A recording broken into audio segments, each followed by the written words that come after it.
গতকাল আইসিসির নিরাপত্তা টিম যে 3টি বিষয় নিয়ে, যে 3টি পয়েন্ট নিয়ে কথা বলেছে অথবা ইমেল পাঠিয়েছে বাংলাদেশের উপদেষ্টাকে আসিফ নজরুলকে, তো এই ইমেলটাই প্রমাণ করে ভারত কোনো মতো নিরাপদ স্থান নয়। আমি এর জন্য পুরো ভারতীয়দেরকে দোষ দিতে পারবো না। সেখানে ভদ্র হিন্দু আছে, খ্রিস্টান আছে, বৌদ্ধ আছে, শিখ আছে, মুসলিম আছে, কিন্তু এই উগ্রবাদী হিন্দুত্ব, অন্ধধর্মীয় এবং জঙ্গি, এদের যে একটা মনোভাব, এদের এই জঙ্গিত্ব যে একটা মনোভাব, এটা পুরো বিশ্বর কাছে এখন একটা মেসেজ হয়ে গেছে। এখন পুরো বিশ্ব আস্তে ধীরে বুঝতে পারছে যে ভারত আসলে একটা নিরাপদ স্থান না, তারা জঙ্গি উৎপাদন করে।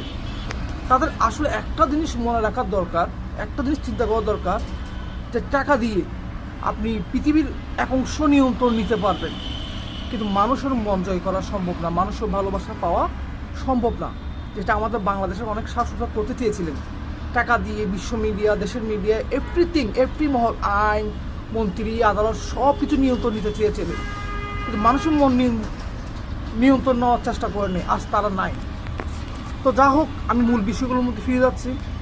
তারা প্রথমত আমাদের দেশের সবচেয়ে সেরা মেধাবী, আমাদের দেশের সবচেয়ে বড় শক্তি, ট্যালেন্ট, তাকে নাকি নেওয়া যাবে না, মুস্তাফিজুর রহমানকে। এটা বলতের মতো কথা, এটা একটা কোনো কথা হইতে পারে? এটা আইসিসি যদি সুস্থ মাথায় বলে তাহলে অবশ্যই এটা ভারতের কোনো নিয়ন্ত্রণের চাই, আর আইসিসি যদি অসুস্থ মাথায় বলে সেটা অন্য সাবজেক্ট।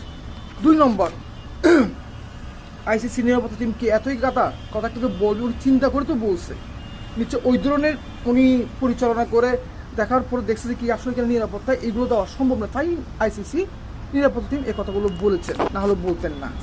2 নম্বর, আমাদের দেশের যেটা সবচেয়ে বড়, আমাদের জার্সি প্রতীক, আমরা নাকি নিয়ে ওখানে যাইতে পারবো না।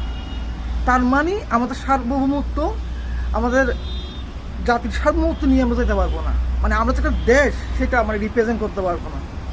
3 নম্বর, আমাদের রাজনীতি ইস্যু নিয়ে কথা বলছেন তারা। আরে ভাই, আমাদের দেশে আমাদের রাজনীতি হবে, আমাদের দেশে আমাদের নির্বাচন হবে, সেটা তো আমাদের একান্ত ব্যক্তিগত ব্যাপার, আপনাদের মাথা ব্যথা কেন? তো এটাই প্রমাণ করে তারা বলে অনেক সময় মিডিয়ার মধ্যে ওই দেশ জঙ্গি, ওই দেশ জঙ্গি, ইরান জঙ্গি, পাকিস্তান জঙ্গি, বাংলাদেশ জঙ্গি। এটাই প্রমাণ করলো তাদের একটা অংশ, পাওয়ারফুল একটা অংশ আছে যারা পৃথিবীর জঘন্যতম জঙ্গি। কখনো যদি দেখেন ভারত পৃথিবীর মধ্যে নতি স্বীকার করেছেন অথবা ছোট হয়েছেন পুরো পৃথিবীর বুকে, এটা অবাক হওয়ার কিছু নাই, সেটা ভারতের এই মানুষগুলোর জন্য হবে। আল্লাহ হাফেজ।